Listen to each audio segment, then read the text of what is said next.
अस्सलाम स्टूडेंट्स, आज आप क्लास 3 में लेसन नंबर 13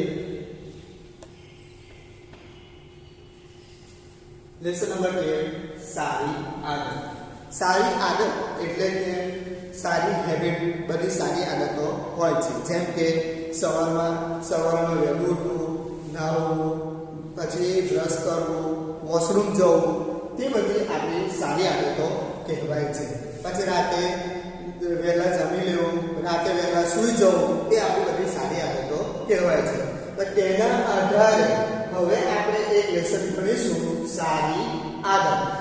તો તેમાં આપણે લેસનનો અભ્યાસ કરીએ કે એક દિવસે તો આ ચિત્ર છે છોકરાનું. તો છોકરાનું નામ શું છે? રાજુ. આ ચિત્ર શાનું છે? કેળા. તો કેળા ખાઈ રહ્યો હતો. તો આ લાઈનમાં એવું કહેવામાં આવે છે કે એક દિવસે રાજુ નામનો છોકરો કેળા ખાઈ રહ્યો હતો. પાસેના ઝાડનું આ ચિત્ર છે કે ઝાડ પર એક વાંદરો બેઠો હતો. તે ઝાડની નીચે ઉતર્યો અને રાજુ એ રાખેલ કેળા ઉઠાવીને ઝાડ ઉપર બેસીને ખાવા લાગ્યો. તો આ પેરેગ્રાફમાં કહે છે કે એ રાજુ નામનો છોકરો હતો. તો રાજુ નામના છોકરા પાસે કેળા તે ખાઈ રહ્યો હતો. પાસેના ઝાડ પર એક વાંદરો બેઠો હતો. આ વાંદરાનું ચિત્ર છે.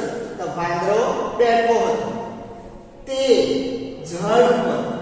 ઝાડની નીચે ઉતર્યો. ઉતરવાનો મતલબ શું થાય? એનો અર્થ ઉતરવું, એટલે કે નીચે ઉતરવો શબ્દ થાય છે. અને રાજુએ રાખેલ કેળા, તો રાજુએ જે એની પાસે બેઠેલો હતો બેન્ચ પર, તો એની પાસે કેળા હતા, ઉઠાવીને ઝાડ પર બેસીને ખાવા લાગ્યો. એટલે કે એ રાજુ પાસેના કેળા લઈ ગયો અને વાંદરો ક્યાં ચડી ગયો? ઝાડ પર.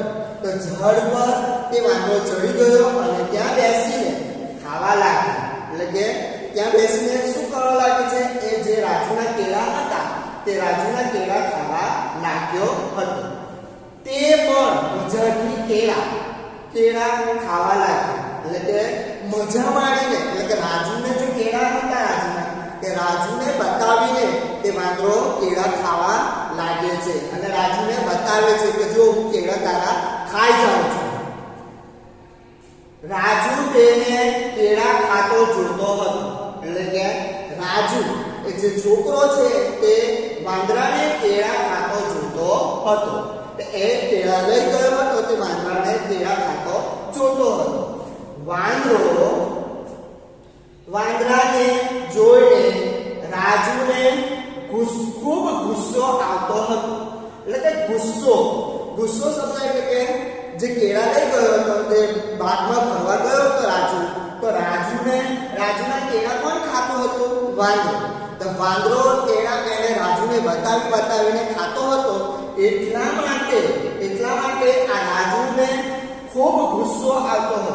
એટલે કે ગુસ્સો એને વધારે થવા લાગ્યો કે મારા કેળા ખાય છે અને મને જ બતાવીને ખાય છે પાછો. તો એને ગુસ્સો આવતો હતો.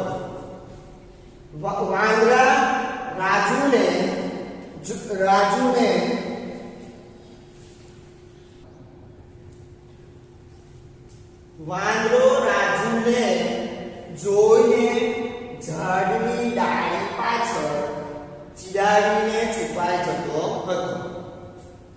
એટલે કે વાંદરો ઝાડની ડાળી પર, એટલે કે ઝાડ પર બેઠો છે, તો એ વાંદરો જોઈને ડાળી પાછળ ચીડાવીને છુપાઈ જતો હતો. એટલે કે એને સતાવે છે. રાજુને શું કરે છે? વાંદરો સતાવે છે. એટલે કે એને ચીડવે છે કે જો હું તારા જ કેળા ખાઉં છું, તારા પાસેથી ખૂંચવીને લઈ ગયો તો હું તારા જ કેળા ખાઉં છું. પાછી શું કરે છે? છુપાઈ જાય છે. એટલે કે ઝાડની ડાળીઓમાં અંદર સંતાઈ જાય છે. શું થાય છે? સંતાઈ જતો હતો. ત્યારે અચાનક આ વાદળ. વાદળ પડવા લાગ્યા, એટલે કે વાદળ એટલે વાદળમાંથી વરસાદ પડવા લાગ્યો. રાજુએ પોતાની છત્રી ખોલી. તો અચાનક શું થયું કે વરસાદનો મોસમ આવી ગયો. વરસાદના મોસમનો હતો જ, પણ અચાનક વાદળ આવી ગયા. તો વાદળના કારણે અચાનક વરસાદ પડવા લાગ્યો. ત્યારે રાજુ પાસે તો શું હતું? છત્રી. તો છત્રી, રાજુએ પોતાની છત્રી ખોલી. વાંદરાએ પણ ઝાડ પરથી એક ઝાડનું ડાળી તોડ્યું અને માથા ઉપર ઓઢ્યું. તે હવે પછી શું કરે છે? વાંદરો રાજુની નકલ કરે છે કે રાજુએ જેમ છત્રી ખોલી તેમ એ વાંદરો પણ ઝાડ ઉપરથી ડાળી તોડે છે અને માથા ઉપર એ પકડે છે. તો રાજુની નકલ કરે છે. પછી રાજુને ખૂબ ગુસ્સો આવવા લાગ્યો. રાજુ જે કરે તે જ વાંદરો પણ કરતો હતો અને તેની નકલ કરતો હતો. રાજુ બેસે તો વાંદરો પણ તેની નકલ કરીને બેસી જાય છે. રાજુ ઊભો થાય છે તો વાંદરો પણ ઊભો થઈ જાય છે.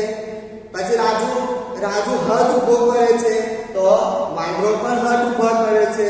પછી રાજુ ચાલે છે તો વાંદરો પણ ઝાડની ડાળ પર દોડે છે. તો તેવી નકલ કરતા વાંદરો પણ એની નકલ કરતો હતો.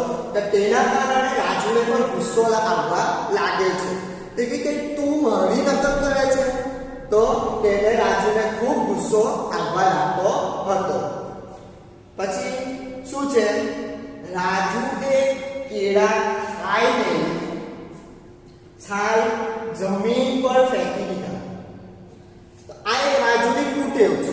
શું છે કે રાજુએ પાસે જે કેળા પણ બીજા હતા તો રાજુએ કેળા ખાઈને છાલ જમીન પર ફેંકી દીધા. એટલે કે જમીન પર ફેંકી દે છે એ છાલતા એની.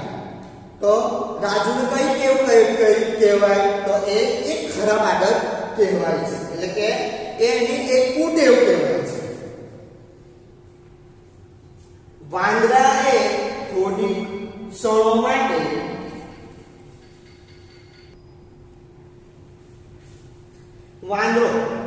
વાંદરાએ થોડી ક્ષણો માટે હાથમાંથી છાલને પકડી રાખી. એટલે કે વાંદરો ફરી પાછો નીચે ઉતરે છે. જે છાલટાઓ જોવે છે કેળા, તો વાંદરો પાછો શું કરે છે? છાલટાઓને હાથમાં પકડી રાખે છે થોડી ક્ષણો માટે, એટલે થોડા સમય માટે. શું થાય છે શબ્દ? આ ક્ષણ એટલે કે સમય. શું થયું? સમય માટે તે હાથમાં એના છાલ પકડી રાખે છે. ઝાડ ઉપરથી નીચે ઉતર્યો ને ભાગીને પાસે રાખેલા કચરા પેટીમાં ફેંકી દીધી. તો એક આ વાંદરાની એક સારી આદત કહેવાય. એક વાંદરો છે, વાંદરાને બુદ્ધિ નથી હોતી, પણ એની એક સારી આદત છે કે આપણે માણસ છે તો માણસો આપણે જ્યાં ત્યાં કચરો ફેંકી દે છે. તો તેના કારણે શું થાય છે કે દરેક જગ્યાએ જે એનામાં એ કચરામાં સડો લાગે છે, બીમારી ફેલાય છે.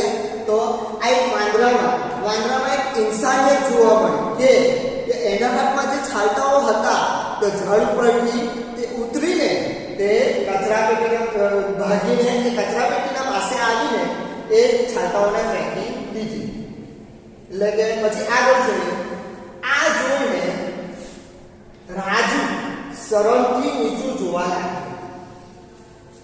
પછી એ વાંદરાને જોવે છે કે વાંદરો થઈને એક પ્રાણી થઈને એક સમજદારીનું કામ કરે છે. તો હું તો એક ઇન્સાન છું, તો મને પણ શરમ આવવી જોઈએ કે એણે કચરો કચરા પેટીમાં નાખ્યો. હું તો એક ઇન્સાન છું, તો હું જ્યાં ત્યાં કચરો ફેંકી દઉં છું. તો મને એ શરમથી નીચું જોવા લાગે છે. મિત્રો, આપણે હંમેશા સારી આદતો કેળવવી જોઈએ. તો મિત્રો આપણે વિદ્યાર્થીઓ તમે પણ એક સારી આદત કેળવજો કે ક્લાસમાં પણ તમે જ્યાં ત્યાં કચરો ફેંકવો નહીં. કચરો તમારો હોય તો તમે ઊભા થઈને તમારે ક્લાસમાં જે ખૂણામાં કચરાપેટી હોય તો કચરાપેટીમાં જઈને એનો કચરો નાખવાનો. ક્લાસ છે, જાણે કે પાર્ક છે, એવા બધા સુંદર જગ્યાઓને સારી રાખવી અને સ્વચ્છ રાખવી જોઈએ. હવે વિદ્યાર્થી મિત્રો આગળ જોઈશું.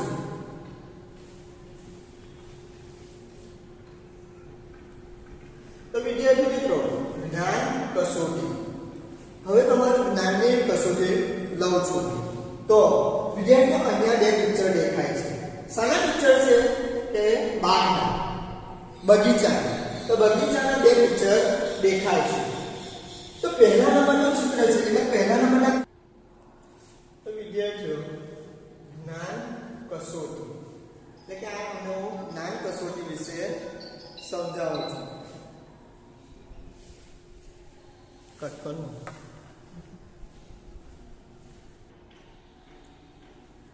જ્ઞાન કસોટી. વિદ્યાર્થી મિત્રો તમને આ જે બે બાગના પિક્ચર દેખાય છે આ બે બાગોમાં તમને શું દેખાઈ રહ્યું છે તે મને હવે તમે કહેજો. તો વિદ્યાર્થી મિત્રો આ બાગમાં શું દેખાય છે? બોલશો કોઈ?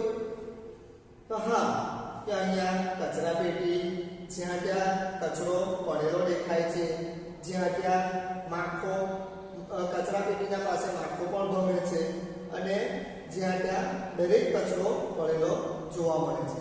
પછી વિદ્યાર્થી મિત્રો બીજા ચિત્રમાં શું દેખાય છે? કે બીજા નંબરનું ચિત્ર બાગનું છે. એ બાગનું ચિત્ર સ્વચ્છ છે અને સુંદર છે. તો આ બીજા નંબરના ચિત્રમાં તમને ખૂબ ગમશે કે અહીંયા ભમરાઓ ફૂલો પર ભમે છે.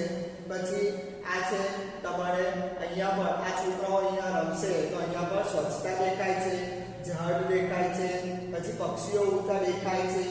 તો આ બે ચિત્રો તમને એમાં તફાવત તમને નીચે લખીને હું બતાવું છું. તો આ બંને ચિત્રમાં શું તફાવત છે? તમને કયું ચિત્ર ગમ્યું? ક્વેશ્ચન ચિહ્ન, પ્રશ્નાર્થ ચિહ્ન, શા માટે? તો હવે લખીશું કે પહેલા ચિત્રમાં બાગમાં આમ તેમ કચરો પડેલો દેખાય છે અને તે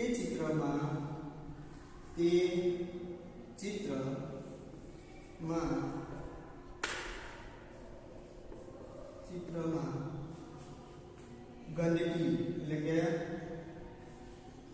સ્વચ્છતા દેખાતી નથી.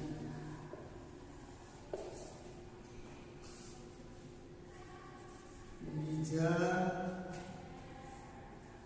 ચિત્રમાં બાગમાં સ્વચ્છતા અને સુંદરતા દેખાય છે. તો તમને કયું ચિત્ર ગમ્યું? તો વિદ્યાર્થીઓ બાળકોને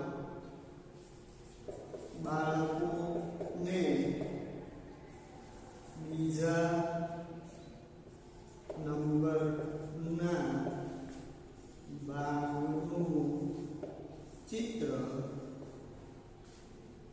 ગમે છે. શા માટે? એટલે કે પાછળ પ્રશ્નાર્થ ચિહ્ન છે કે શા માટે? કે એટલા માટે કે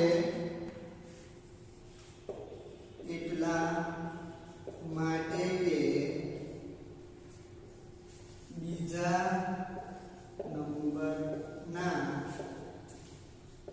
બાગમાં સ્વચ્છતા દેખાય છે તેના લીધે. તો તમારે વિદ્યાર્થી મિત્રો આવી રીતના આ ટેક્સ્ટ બુકના અંદર પેજ નંબર 73 પર આ લખવાનું રહેશે. પહેલું છે કે પહેલા ચિત્રમાં બાગમાં આમ તેમ કચરો પડેલો દેખાય છે અને તે ચિત્રમાં સ્વચ્છતા દેખાતી નથી. પછી છે બીજા નંબરનું ચિત્ર કે બીજા ચિત્રના બાગમાં સ્વચ્છતા અને સુંદરતા દેખાય છે. એટલા માટે કે ત્યાં કચરો એ બીજા નંબરના ચિત્રમાં કચરો અને દરેક વસ્તુ જેમ તેમ પડેલી દેખાતી નથી. તેટલા માટે કે બાળકોને બીજા નંબરનું બાગનું ચિત્ર ગમે છે. એટલા માટે અહીંયા તમે કયું ચિત્ર ગમ્યું એટલે કે બીજા નંબરના બાગમાં સ્વચ્છતા છે અને સુંદરતા દેખાય છે. એટલા માટે જે એમને બાળકોને બીજા નંબરના બાગનું ચિત્ર ગમે છે. પછી છે શા માટે? એટલા માટે કે બીજા નંબરના બાગમાં સ્વચ્છતા દેખાય છે તેના લીધે તે ચિત્ર અમને ઘણું પસંદ આવે છે. તો વિદ્યાર્થી મિત્રો અહીંયા તમારું આ લેસન પૂરું થાય છે. હવે તમને બીજા વિડીયોમાં હું તમને બીજી એક્સરસાઇઝ આગળની એક્સરસાઇઝ વિશે સમજ આપીશ. અલ્લાહ હાફિઝ.